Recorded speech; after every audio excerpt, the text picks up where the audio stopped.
चलिए फिर आज हम लोग जो है प्रॉब्लम करते हैं एरर एंड मेजरमेंट में जो है। तो सबसे पहली प्रॉब्लम हम लोग लेते हैं। The radius of A sphere is measuring with an error of 2%। What would be the error in volume of the sphere. मतलब एक स्फीयर के रेडियस में जो एरर दिया हुआ है वो 2% दिया हुआ है, तो उसके वॉल्यूम में क्या जो है परसेंट एरर आएगा। ठीक है ना। मतलब एक कोई अपना स्फीयर होगा, ठीक है। अब इसकी मान ली रेडियस है, तो इस रेडियस में जो भी एरर आपका दिया हुआ है वो कितना दिया हुआ है, 2% दिया हुआ है। तो पूछा है किसके वैल्यूम में एरर क्या होगा। ठीक है। तो यहां पर देखिए एक स्फीयर का वैल्यूम क्या होता है, 4π/3 इंटू r³। ठीक है। तो हम लोग इसका लॉग लेंगे। log v equal to log 4π/3 plus 3 log r। अब इसको यार डिफ्रेंशिएट करेंगे तो ये आ जाएगा dv/v इक्वल टू, ये कांस्टेंट है इसका 0 हो जाएगा, और ये आपका dr/r, ये आपका हो गया। ठीक है। अब यार इसको मैं ये भी लिख सकता हूं, ध्यान दीजिएगा, डेल्टा v/v। ठीक है ना। और ये 3 डेल्टा r/R। अब यार इसमें दोनों तरफ चूंकि परसेंटेज एरर पूछा है, ये रिलेटिव एरर है, और इसमें 100 का मल्टीप्लाई कर दोगे तो यही आपका क्या बन जाएगा, परसेंटेज एरर बन जाएगा ये। अब यार इसकी वैल्यू पूछा है, ठीक है ना, इसकी वैल्यू पूछा है, और इसकी value delta r/R multiply by 100, इसी का वैल्यू कितना दिया हुआ है क्वेश्चन में, 2% दिया हुआ है। तो वैल्यू हम लोग पुट कर देते हैं, 3 मल्टीप्लाई बाय 2 कितना आ गया, 6।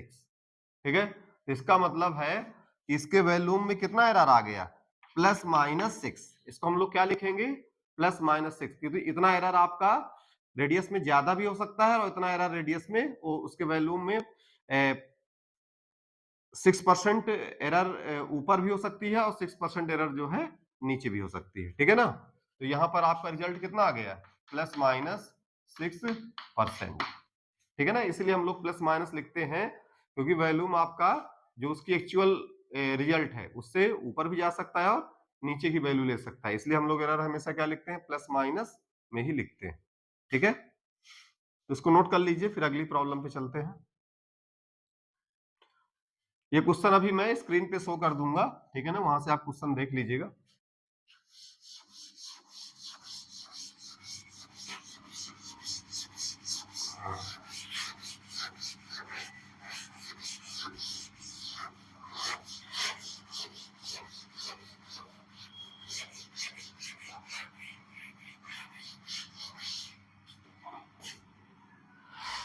अब यार अगले क्वेश्चन में दिया हुआ है, a physical quantity x is calculated from x equal to ab square upon root c. Calculate percentage error in x when percentage error in measuring a, b, c are 4, 2 and 3 respectively. ठीक है। मतलब आपका एक function दिया हुआ है, x equal to आपका function दिया हुआ है ab square upon root c। ठीक है। और यहां पर परसेंटेज एरर a में दिया हुआ है आपका, a, b और c तीनों का दिया हुआ है। a का दिया हुआ है आपका +-4, b का दिया हुआ है +-2 एंड c का दिया हुआ है +-3। ये आपका गिवन है। तो यहां पर पूछा है x में परसेंटेज एरर क्या होगा। ठीक है। तो चलिए इसको फिर वही करते हैं। हमारा फंक्शन जो है, ये क्वेश्चन हमारा गिवन है, तो यार पहले लॉग ले लेते हैं। तो log x इक्वल टू क्या हो जाएगा, ये log a +2 log b और आपका -1/2 log c। मेरे हिसाब से इतनी बात सबको पता होगी। अब इसको डिफरेंशिएट करेंगे तो dx/x equal to dA/a +2 dB/v minus half DC by C. अब इसको यार ये भी लिख सकते हो delta X upon X equal to delta A upon A plus 2 delta B upon B minus 1/2 delta C upon C. ठीक है। अब बेटा यहां पर आप एक काम कर सकते हो, पूरे में 100 का मल्टीप्लाई कर दोगे,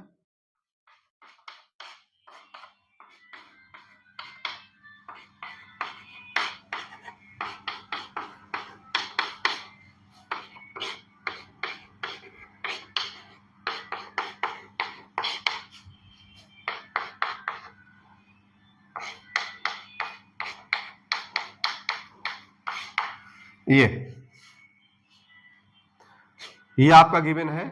ठीक है, आपको दिख रहा होगा। अब यार यहां पर देखिए x में मुझे मैक्सिमम पॉसिबल एरर निकालना होता है, x में मुझे मैक्सिमम पॉसिबल एरर निकालना होता है। तो देखिए मैक्सिमम पॉसिबल एरर x में कब आएगा, जब इसकी मैं पॉजिटिव वैल्यू रखूं, इसकी पॉजिटिव वैल्यू रखूं और c की कौन सी वैल्यू रखूं, निगेटिव वैल्यू रखूं। ठीक है ना। देखिए एरर में ये भी होगा कि जब इसका प्लस लोगे, इसका प्लस ले लो, इसका भी प्लस ले लो, तो ये दोनों ऐड हो जाएंगे, सब्ट्रैक्ट हो जाएंगे, पर वो क्या हमारी मैक्सिमम पॉसिबल एरर होगी, नहीं होगी। और हमें जो क्वेश्चन में है वो मैक्सिमम पॉसिबल एरर निकालना होता है कि ये मैक्सिमम से मैक्सिमम कितना एरर ले सकता है। तो मुझे पता है कि यार सी की वैल्यू प्लस माइनस 3 है, मतलब सी पॉजिटिव वैल्यू भी ले रहा है, निगेटिव वैल्यू भी ले रहा है। तो यार यहाँ पे ऐसा हो सकता है एक्स के लिए कि ए की वैल्यू पॉजिटिव हो, बी की वैल्यू पॉजिटिव, सी की वैल्यू यहाँ पे निगेटिव एरर मुझे रखना पड़ जाए। ठीक है, तो उस केस में तीनों ऐड हो जाएंगे, तो उस केस से मैक्सिमम पॉसिबल एरर आ जाएगी। ठीक है, तो इसीलिए क्या है कि यहां पर मैक्सिमम पॉसिबल एरर पूछा गया है। तो मैक्सिमम पॉसिबल एरर कब बनेगी, जब इन दोनों की पॉजिटिव वैल्यू रखो, इसकी निगेटिव वैल्यू रखो, या ऐसा कर लो कि इन दोनों की निगेटिव वैल्यू रख दो, ठीक है, और इसकी पॉजिटिव वैल्यू रख दो, तो उस समय ये तीनों ऐड हो जाएंगे। पर उस समय जब तीनों ऐड होंगे तो तीनों मतलब तीनों में निगेटिव साइन होगा, तो उसकी निगेटिव वाली वैल्यू दे देगा। और जब इसकी प्लस प्लस वैल्यू रखोगे, इसकी निगेटिव वैल्यू रखोगे, तो तीनों ऐड होकर के पॉजिटिव वाली वैल्यू देगा। तो जो भी पॉजिटिव निगेटिव आएगा उसका मैग्नीट्यूड तो एक ही रहेगा। जैसे 4 आना है तो एक बार +4 आ जाए, एक बार -4, तो हमको दो बार अलग अलग कैलकुलेशन करने की जरूरत तो नहीं है। या तो निगेटिव वाली वैल्यू निकाल लो, तो पॉजिटिव वाली वैल्यू निकाल लो, बस उसी को हम लोग प्लस माइनस लिख करके छोड़ फिर मतलब कर देते हैं। ठीक है ना, तो उसके लिए हमको दोनों वैल्यू निकालने की जरूरत नहीं होती, क्योंकि मैग्नीट्यूड तो दोनों का सेम ही आएगा, या प्लस वाले की निकालो या निगेटिव वाले की। तो यार ए की वैल्यू जब मैं निकालूंगा तो देखो इसी की वैल्यू ही कितनी दी हुई है 4, और बी का वैल्यू 2 है, तो ये आपका 2 हो जाएगा, और ये -½ और सी का वैल्यू कितना है -3 पुट कर देंगे, तो ये माइनस माइनस प्लस हो जाएगा। तो ये कितना आ गया देखिए आपका 9.5 आ गया। ठीक है, तो इसका मतलब है कि x की जो मैक्सिमम पॉसिबल एरर आई वो कितनी आई, ±9.5 आ गई। ठीक है, तो यहां पर मैं रिजल्ट लिख सकता हूं ±9.5, ये मेरा रिजल्ट यहां पर आ चुका है। तो मेरे हिसाब से बात क्लियर हो गई होगी कि पहले हम लोग क्या लेंगे, लॉग लेंगे, फिर उसके बाद इस तरह से इसको हम लोग सॉल्व कर लेते हैं। ठीक है, चलिए फिर आगे देखते हैं।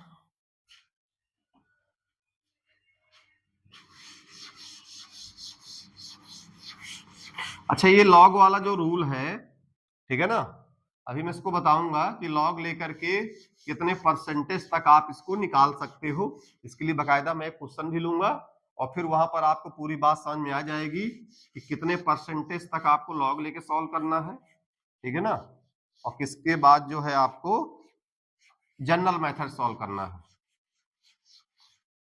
जनरल मेथड क्या होता है, इनिशियल वैल्यू जिसमें होती है, फिर एक फाइनल वैल्यू होती है, दोनों को सब्ट्रैक्ट कर लेते हैं। ठीक है ना, जैसे किसी की इनिशियल वैल्यू दी हुई है पी आई, फिर उसकी फाइनल वैल्यू दी हुई है, तो वहां से हम लोग क्या करते हैं कि P F minus P I से उसका निकाल लेंगे चेंज। जैसे मान लो इसकी इनिशियल वैल्यू है और ये फाइनल वैल्यू है, तो इसका डेल्टा पी हम लोग निकाल लेंगे, कितना आ जाएगा P F minus P I. ये जनरल मेथड है हमारा किसी को सॉल्व करने का। अब उसके बाद इसमें पी में परसेंटेज एरर पूछा है, क्या होगा, तो क्या लिखोगे आप, delta P upon P I multiply by 100। ये हमारा जनरल मेथड है, इसमें कोई भी एरर हो आप इसको लगा सकते हो, लेकिन लॉग वाले से करने से क्या होता है, कुछ प्रॉब्लम हमारी आसानी से हो जाती है, इसमें आपको काफी मशक्कत करनी पड़ सकती है, ठीक है ना। लेकिन लॉग वाले की भी अपनी एक लिमिटेशन है। अब वो क्या लिमिटेशन, अभी जब उस पर क्वेश्चन उठाऊंगा तो उस पर सारी बात क्लियर हो जाएगी, ठीक है ना। तो जनरल मेथड हमारा ये है, किसी भी फिजिकल क्वांटिटी की इनिशियल वैल्यू दी होगी, फिर एक फाइनल उसकी, फिर दोनों को सब्ट्रैक्ट करेंगे तो चेंज निकल आएगा, और फिर उसके बाद delta P upon P I multiply 100। ये किसी भी फिजिकल क्वांटिटी में एरर निकालने का एक जनरल मेथड होता है, ठीक है। तो इस पे हम लोग अभी काम करेंगे, ठीक है। तो एक पूरा क्वेश्चन लेंगे और उसी पे इसको पूरा देखेंगे।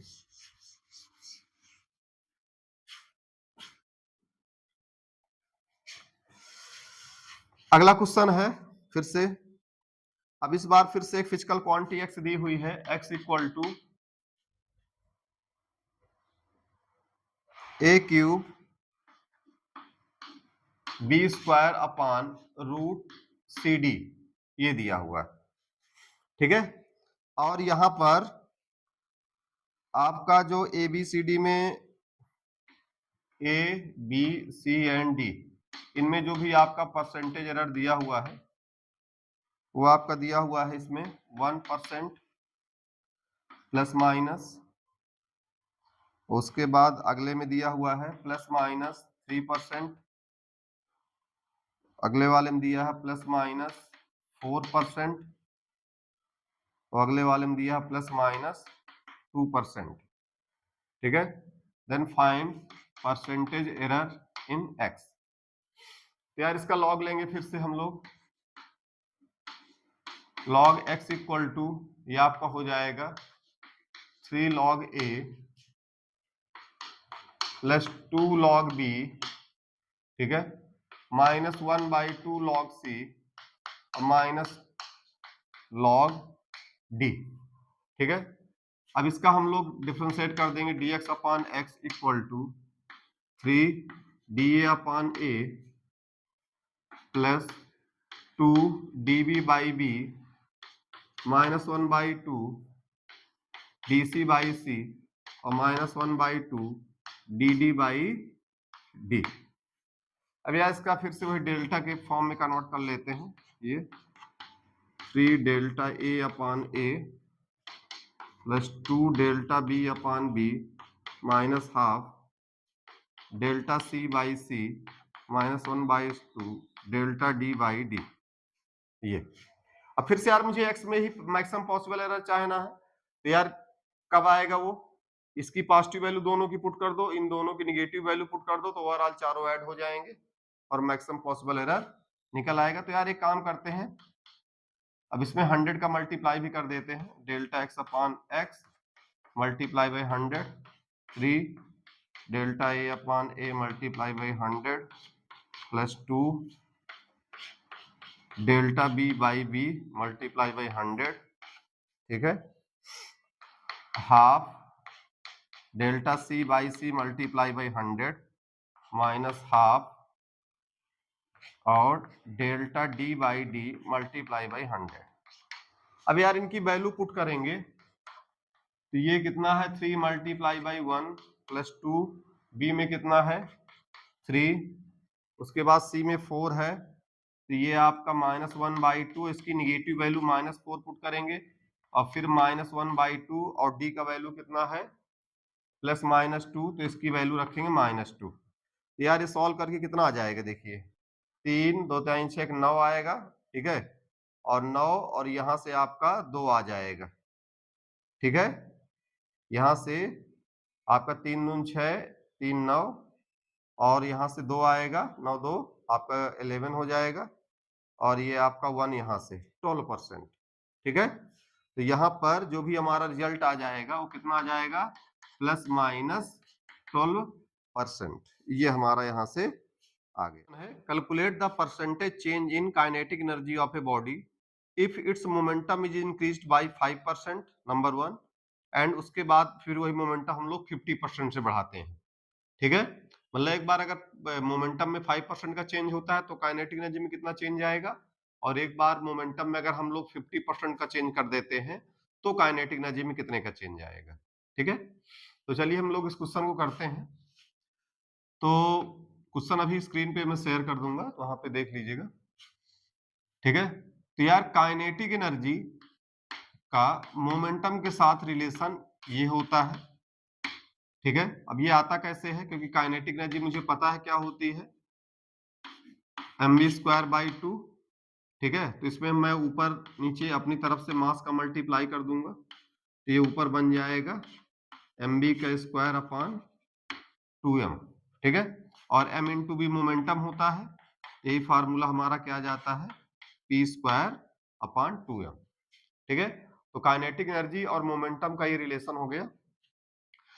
तो पहला हम लोग केस लेते हैं जिसमें एरर पहले केस में 5% दिया हुआ है मोमेंटम में, ठीक है। तो यार हम इसका लॉग लेंगे, इसका पार्ट नंबर 1 करेंगे। तो यार ये log k इक्वल टू हो जाएगा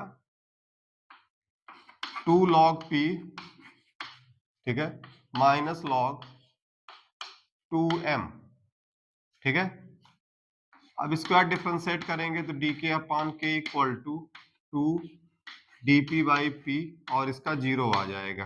0 क्यों, क्योंकि मास कांस्टेंट है तो ओवरऑल कांस्टेंट हो जाएगा, और कांस्टेंट का डिफरेंशिएशन हमेशा 0 होता है। तो बेटा ये आपका डी के अपान के आ गया, ठीक है। अब इसको डेल्टा में कन्वर्ट कर लें, delta K upon K equal to 2 delta P upon P, ठीक है। अब अपनी तरफ से हम लोग 100 मल्टीप्लाई कर देते हैं, क्योंकि परसेंटेज एरर दिया हुआ है, delta P by P multiply by 100। अब यार इसका वैल्यू जो है क्वेश्चन में 5% दिया हुआ है, तो 5 यहाँ मल्टीप्लाई करेंगे और हमारा ये आ गया प्लस माइनस 10%, ठीक है।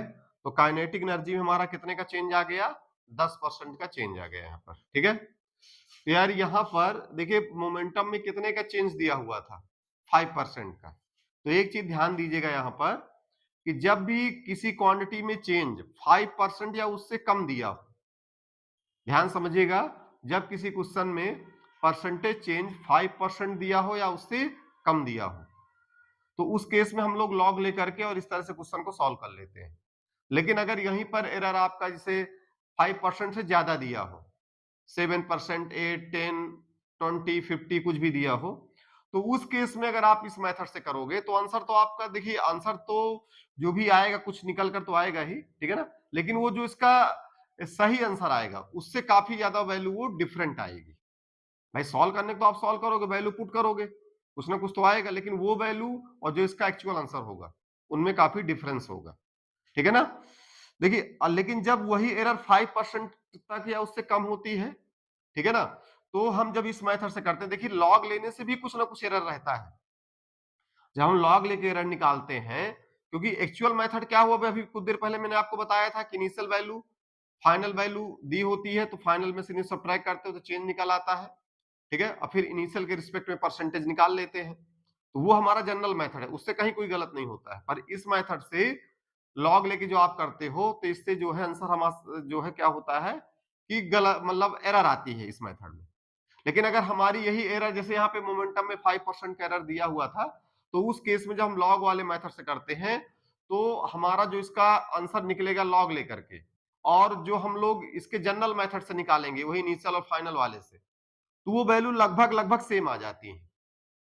तो फिर यार चूंकि इनिशियल और फाइनल वाले में थोड़ा सा क्वेश्चन काफी लेंदी हो जाता है, ठीक है ना, तो फिर हम लोग उस मेथड से ना करके इस लॉग वाले मेथड से ऐसे क्वेश्चन को सॉल्व कर लेते हैं, ठीक है। लेकिन कब, जब एरर आपका 5% या उससे कम दिया हो, तो दोनों मेथड का जो आंसर है वो लगभग क्या आ जाता है, सेम आ जाता है, नियरली, ठीक है। तो फिर हम लॉग लेके आसानी सॉल्व कर लेते हैं। लेकिन अगर वहीं पे एरर अगर काफी ज्यादा दिया हो, 15%, 20%, 8%, तो फिर दोनों मेथड से जो आंसर आएगा उसमें डिफरेंस होगा, ठीक है। तो जनरल वाले मेथड से जो आएगा वो तो करेक्ट ही होगा, लेकिन इस मेथड से जो आंसर आएगा वो आपका क्या होगा, तब गलत होगा, ठीक है। तो बात समझ में आ गई कि लॉग वाला मेथड कब लगाएंगे, जब हमारी एरर 5% या 5% से नीचे होगी, और अगर इससे ज्यादा है तो फिर वही हम लोग अपना जनरल मेथड सॉल्व करेंगे, जो कि मैं भी आपको दिखाने वाला हूं इसके अगले पार्ट में, ठीक है। क्योंकि अगले पार्ट में जो इसका ए पार्ट में तो 5% था मोमेंटम एरर, अब अगले वाले में मोमेंटम एरर 50%, 50% दिया हुआ है। अब उसको कैसे सॉल्व करते हैं, इसको नोट कर लीजिए, ठीक है। फिर अगले वाले पे चलते हैं।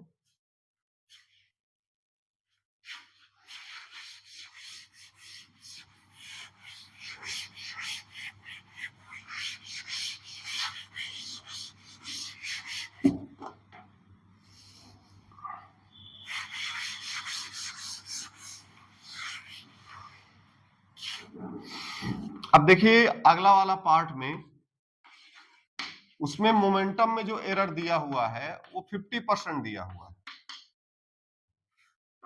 ठीक है। और उसके बाद पूछा काइनेटिक एनर्जी में कितना एरर आएगा, ठीक है। तो यार इसको देखिए हम लोग अब इस मेथड से तो नहीं कर सकते हैं, ठीक है, लेकिन मैं चेक करके भी आपको बताने वाला हूं कि देखिए जनरल मेथड में और लॉग वाले मेथड में कितने का डिफरेंस बनता है, वो हम लोग यहाँ पे देखेंगे। तो यार ये मोमेंटम को कितने से बढ़ा दिया जाता है, 50% से बढ़ा दिया जाता है, ठीक है। तो यार जब मोमेंटम 50% से बढ़ेगा तो इनिशियल मोमेंटम आप कितना लेके चलोगे, मान लो P है, तो फाइनल मोमेंटम कितना हो जाएगा, तो फाइनल मोमेंटम होगा 50% बढ़ गया, मतलब इनिशियल का 50%, मतलब P मल्टीप्लाई बाई 50/100, मतलब P प्लस P/2, मतलब फाइनल मोमेंटम आपका हो गया 3P/2, ठीक है। तो यार चेंज इन मोमेंटम कितना आया, ठीक है। तो यहां पर मोमेंटम का चेंज कितना आ गया, देखिए 3P/2, ठीक है, 3P आपका 2, ठीक है, और माइनस P, ये कितना आ गया आपका P/2 आ गया यहां से, मतलब जस्ट आपका मोमेंटम देखिए कितने से चेंज हो गया, 50%, तो डिफरेंस भी देखिए कितने का आया, वही आधे का आ गया। लेकिन यहाँ क्वेश्चन में क्या पूछा है, क्वेश्चन में पूछा काइनेटिक एनर्जी में कितना चेंज आएगा, ठीक है। तो यार उसके लिए क्या करोगे, तो पहले इनिशियल काइनेटिक एनर्जी निकाल लेते हैं, कितनी होगी P²/2m। यहाँ पर इसकी निकालने की हमें जरूरत नहीं थी, ठीक है ना, वो मैं ऐसे लिख दिया हूँ कि देखिए मोमेंटम में चेंज कितने का आ गया, P/2 का, क्योंकि 50% से बढ़ गया तो देखिए वही P/2 आ गया।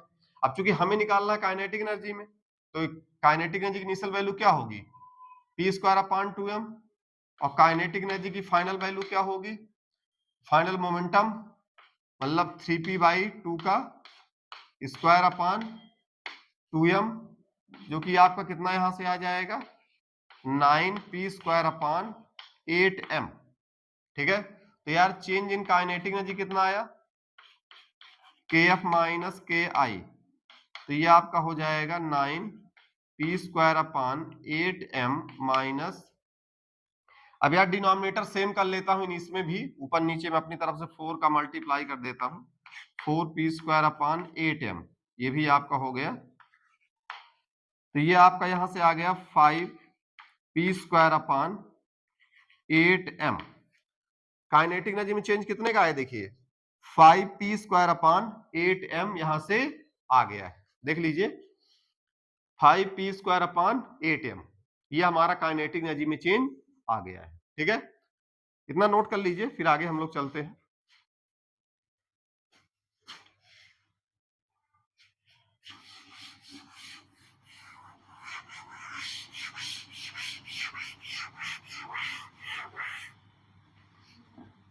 अब देखिए परसेंटेज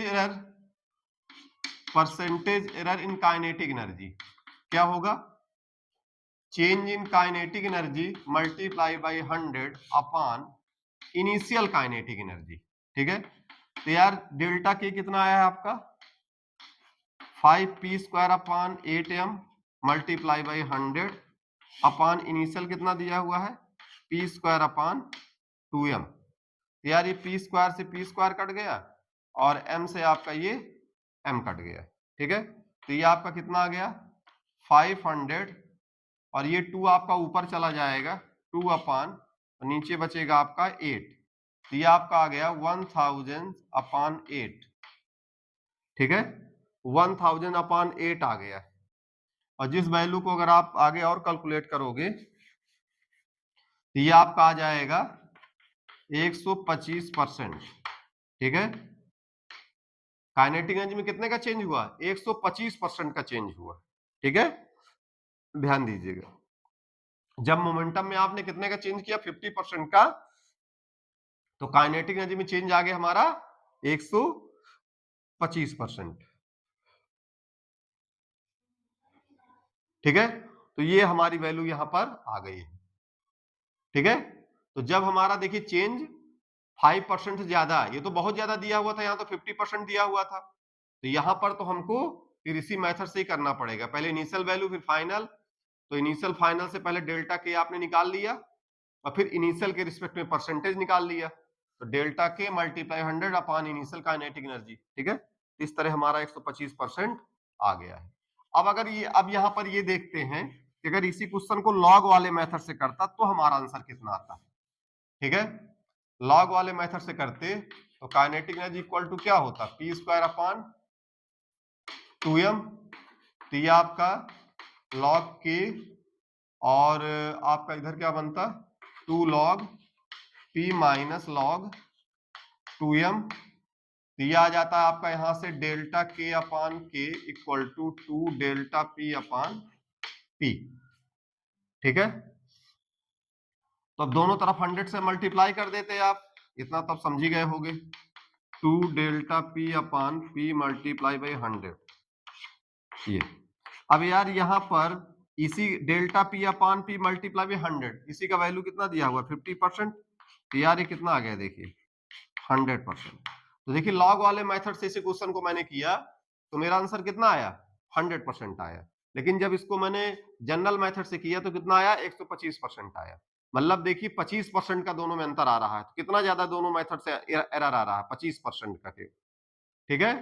तो ध्यान दीजिएगा, तो जब हमारा एरर आपका 5% से ज्यादा होगा तब फिर मैं जनरल मेथड का यूज करूंगा, और अगर मेरा एरर जो है 5% या उससे कम है जैसे 2, 3, 4%, तो फिर मैं लॉग वाले से करूंगा, ठीक है।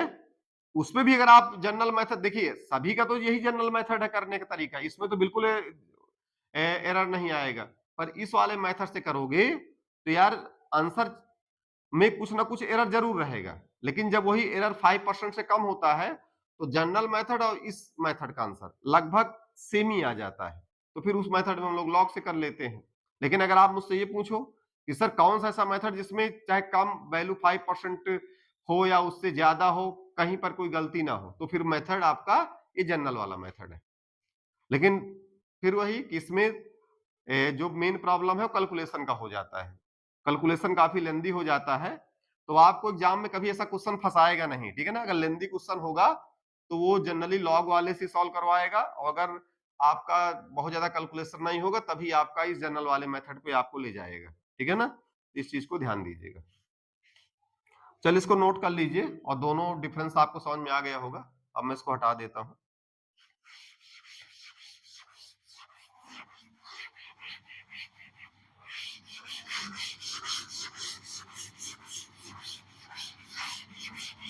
क्योंकि इसमें काफी बच्चे कंफ्यूज रहते हैं कि कहां पर हमें लॉग वाले मेथड से करना है, कहां पर जनरल वाले मेथड से करना है, तो मेरे हिसाब से ये बात आपको अच्छे से क्लियर हो गई होगी, ठीक है। चलिए फिर अगला क्वेश्चन देखते हैं। ये क्वेश्चन अभी सब मैं उसमें जो है स्क्रीन में शो कर दूंगा। The density of a material in the shape of A cube is determined by measuring 3 sides of the cube, ठीक है, and its mass. If the percentage error in measuring the mass and length are respectively 1.5% and 1%, the maximum error in density is। मतलब मास और जो भी cube हमारा दिया हुआ है, ठीक है, एक हमारा ये क्यूब इस तरह से दिया हुआ है,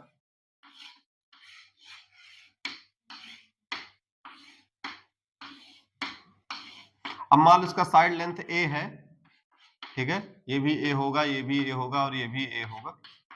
तो यार जो इसकी साइड है, ठीक है, इसमें जो आपका परसेंटेज एरर दिया हुआ है वो दिया हुआ है 1%, ठीक है, और इसके जो मास में एरर दिया हुआ है वो आपका दिया हुआ है 1.5%।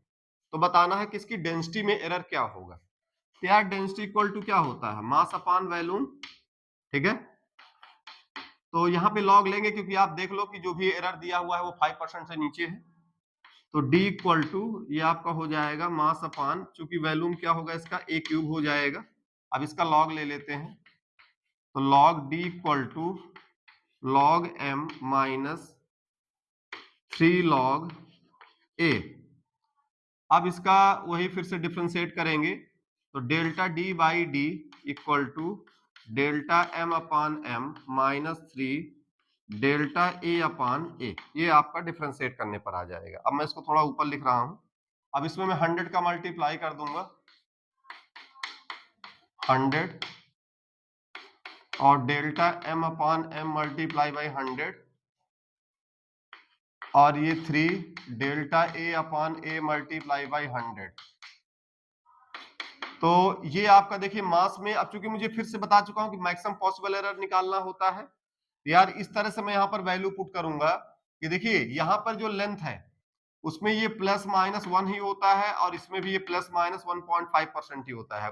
वो क्वेश्चन में दे चाहे ना दे, लेकिन आप किसी में अगर एरर परसेंट में दिया हुआ तो मान के चलिएगा वो प्लस माइनस ही होता है, ठीक है। तो यार इसकी मैक्सिमम पॉसिबल एरर क्या आएगी, जब इसकी मैं पॉजिटिव वैल्यू रखूं और इसकी निगेटिव वैल्यू रखूं तभी दोनों आपस में क्या हो जाएंगे, ऐड हो जाएंगे। तो यार मास में कितना दिया हुआ है आपका 1.5% दिया है और ये 3 मल्टीप्लाई बाई -1, तो ये आपका कितना आ जाएगा 4.5%, ठीक है। तो इसको आप क्या लिख सकते हो बाद में आगे, प्लस माइनस 4.5%, ठीक है, प्लस माइनस 4.5%। नोट कर लीजिए इसको भी। अब दो क्वेश्चन हम लोग सिग्निफिकेंट फिगर के करेंगे, ठीक है, जो कि आपके जेईई मेंस में आए हुए क्वेश्चन है। वैसे तो सिग्निफिकेंट फिगर आपका किसी एक चैप्टर से रिलेटेड नहीं है, किसी भी चैप्टर में सिग्निफिकेंट फिगर का क्वेश्चन ले सकता है या एरर का भी ले सकता है। तो वो चैप्टर जब हमारे आते जाएंगे तो उससे रिलेटेड भी क्वेश्चन की हम लोग प्रैक्टिस करते चलेंगे, ठीक है ना। तो अभी मैं कुछ क्वेश्चन बस करवा दिया हूं जिससे आपको थोड़ा सा एक आइडिया लग जाए कैसे हम लोग क्वेश्चन करते हैं एरर के।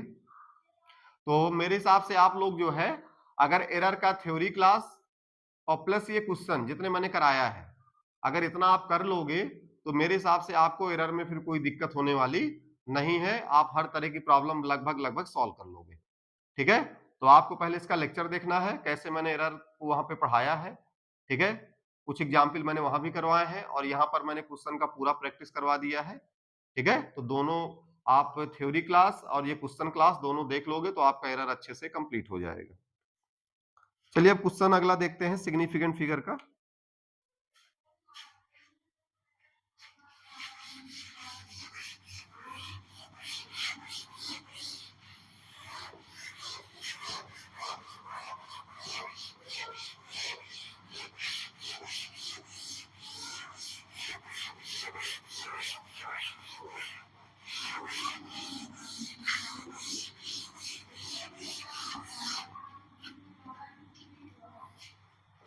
The area of a square is 5.29 centimeter square. The area of a square is 5.29 centimeter square. The area of 7 such squares taking into account the significant figure is. ठीक है, मतलब ये दिया हुआ है एक स्क्वायर है इस तरह का, इसका एरिया आपको दिया हुआ है 5.29 सेंटीमीटर स्क्वायर, ठीक है। अब पूछा कि ऐसे 7 अगर मैं स्क्वायर ले लूं तो उनका एरिया क्या होगा, ठीक है। तो यार यहां पर 7 का ऐड करना पड़ेगा, मान लो एक का एरिया A1 है एक का A2 है, तो ऐसे आपको सभी के एरिया को क्या करना पड़ेगा, ऐड करना पड़ेगा, ये, ठीक है। तो यार सभी का एरिया तो सेम ही है 5.29, ठीक है। तो यार 7 टाइम्स इसको ऐड कर देना है आपको, ठीक है। 5.29 प्लस 5.29 प्लस 5.29 प्लस 5.29 कितना हो गया, 1 2 3 4 5 6 5.29, ठीक है। तो यार ये आपका जो आ जाएगा, ठीक है। अब इसको ऐड करोगे तो आप इसको जो है ये भी लिख सकते हो 5.29 मल्टीप्लाई बाई 7, क्योंकि 5.29 कॉमन ले लोगे तो अंदर क्या आ जाएगा 7 आ जाएगा, ये भी आप लिखोगे। तो ये वैल्यू अगर आप कैलकुलेट करोगे तो इसका वैल्यू जो आ जाएगा वो आएगा 37.03 आ जाएगा, कितना आ गया 37.03, ठीक है। देखिए इसका कैलकुलेशन बहुत ही आसान है, वो आप कर लो, ठीक है ना। अगर दिक्कत हो रही है तो मैं कर भी दे रहा हूं, मेरे पास डायरेक्ट आंसर था तो मैंने लिख दिया है, जिसको दिक्कत हो रही है मैं यहाँ कर देता हूँ। देखिए 7 ने 63, ये आपका 3 हो गया, 14 7 14 और 6 आपका तो 0 और 7 पाना 35 1 37, ये ठीक है, तो 37.03 यही आ गया हमारा आंसर जो है। अब यहां पर यार ये ध्यान देना है कि यार एक तरह ये तो समेशन है ना, ये तो समेशन दिया हुआ है, इस मल्टीप्लाई पे मत जाइएगा। एक्चुअल में ये 7 एरिया का समेशन है, और समेशन वाले केस में हम लोग सिग्निफिकेंट फिगर कैसे देखते हैं, डेसिमल के बाद कितने सिग्निफिकेंट फिगर हैं, उसके अकॉर्डिंग हम लोग फाइनल का जो है सिग्निफिकेंट फिगर डिसाइड करेंगे। तो यहां पर आपने देखा कि जिनको मैंने 7 नंबर ऐड किया है, उनमें डेसिमल के बाद कितने सिग्निफिकेंट फिगर आ रहे हैं, 2 आ रहे हैं। ठीक है, तो यहां पर जो समेशन आया है ना, वहां पर भी 2 सिग्निफिकेंट फिगर रहेंगे डेसिमल के बाद। ठीक है, तो यही हमारा फाइनल आंसर हो जाएगा। यहां पर 0 भी हमारा सिग्निफिकेंट फिगर है, ध्यान दीजिएगा, क्योंकि ये 2 नॉन जीरो के बीच में है ना। तो ये मैं बता चुका हूं कि अगर 2 नॉन जीरो के बीच में कोई जीरो होगा तो वो सिग्निफिकेंट फिगर में काउंट होता है। तो जिनको ऐड कर रहे हैं उनमें भी डेसिमल के बाद 2 सिग्निफिकेंट फिगर है, तो जो फाइनल रिजल्ट होगा उस पे भी आपका डेसिमल के बाद 2 सिग्निफिकेंट फिगर होगा। तो यही हमारा फाइनल आंसर हो जाएगा। ये आपका मेंस में आया हुआ क्वेश्चन है। ठीक है, तो इसको आप जो है अच्छे से नोट कर लीजिए। ठीक है, चलिए अब अगले क्वेश्चन पे चलते हैं। The cube has a side, ठीक है, अगला क्वेश्चन करते हैं।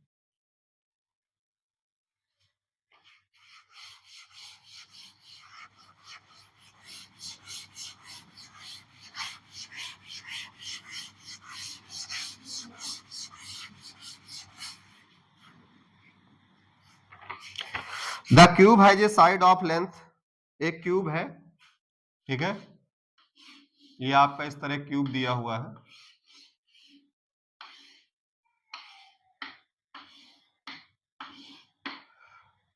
इसका एज लेंथ आप ए ले लीजिएगा। तो उसका एक साइड दिया हुआ है 1.2 मल्टीप्लाई बाय 10 की पावर -2 मीटर, ये दिया हुआ है।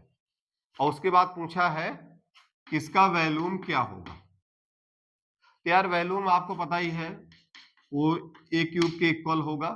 ठीक है, तो यार यहाँ पर मतलब हम लोग करेंगे 1.2 मल्टीप्लाई बाय 1.2 मल्टीप्लाई बाय 1.2 और मल्टीप्लाई बाय 10 की पावर -6। ठीक है, तो यार ये 1.22 मल्टीप्लाई करेंगे, इसको हम लोग करके देख लेते हैं। तो यार ये 4 आ जाएगा, 2.4, और फिर आपका ये बनेगा 2 1, तो ये आपका 4 4 1, 1.44 आ गया।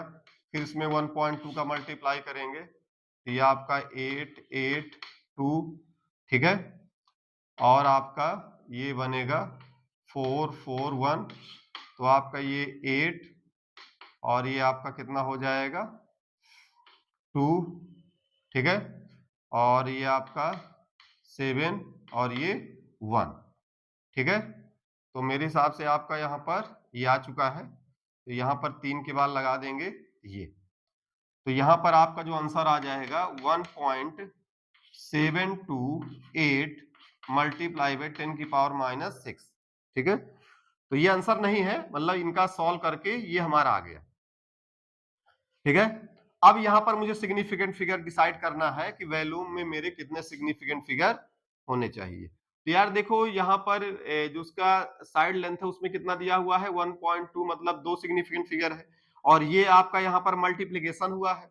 और मल्टीप्लीकेशन और डिवीजन में बता चुका हूं कि जो सिग्निफिकेंट फिगर डिसाइड होगा वो मल्टीप्लाई होने वाले जो भी नंबर है, तो उन मल्टीप्लाई होने वाले नंबर में जिसके पास सबसे कम सिग्निफिकेंट फिगर होगा, ओवरऑल, डेसिमल की बात नहीं। डेसिमल वाला तो देखते हैं केवल सब्ट्रैक्शन और एडिशन में। ठीक है, मल्टीप्लिकेशन में देखते हैं कि ओवरऑल किसके पास सबसे कम सिग्निफिकेंट फिगर है। तो जिसके पास सबसे कम सिग्निफिकेंट फिगर होंगे उसके अकॉर्डिंग जो है फाइनल रिजल्ट का भी डिसाइड होगा। तो यहां पर यार सभी का तो सेम ही है, इसके पास भी 2 है, इसके पास भी 2 है, इसके पास भी 2 है, तो इसका मतलब इसके पास भी कितना होगा 2 होगा। तो यहां पर मुझे इसका 2 बार राउंड ऑफ करना पड़ेगा। तो एक बार जब मैं राउंड ऑफ करूंगा तो यार पहले मुझे 8 को हटाना पड़ेगा, फिर 8 के बाद मुझे फिर इसको भी देखना पड़ेगा।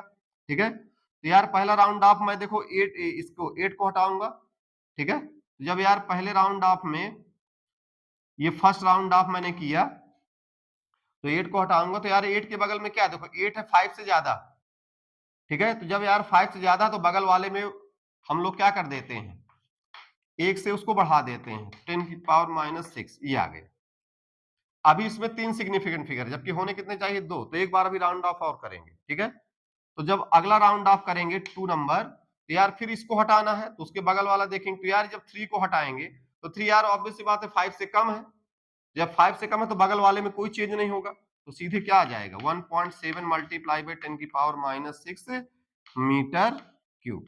तो यही हमारा क्या हो जाएगा, फाइनल आंसर हो जाएगा। मतलब हमारा फाइनल आंसर इसका जो वैल्यूम आ गया वो आ गया 1.7 मल्टीप्लाई बाई 10 की पावर -6 मीटर क्यूब। ये हमारा इसका फाइनल आंसर हो गया, ठीक है। तो इसको आप जो है नोट कर लीजिए, ठीक है, इसको आप लोग नोट कर लीजिए अच्छे से।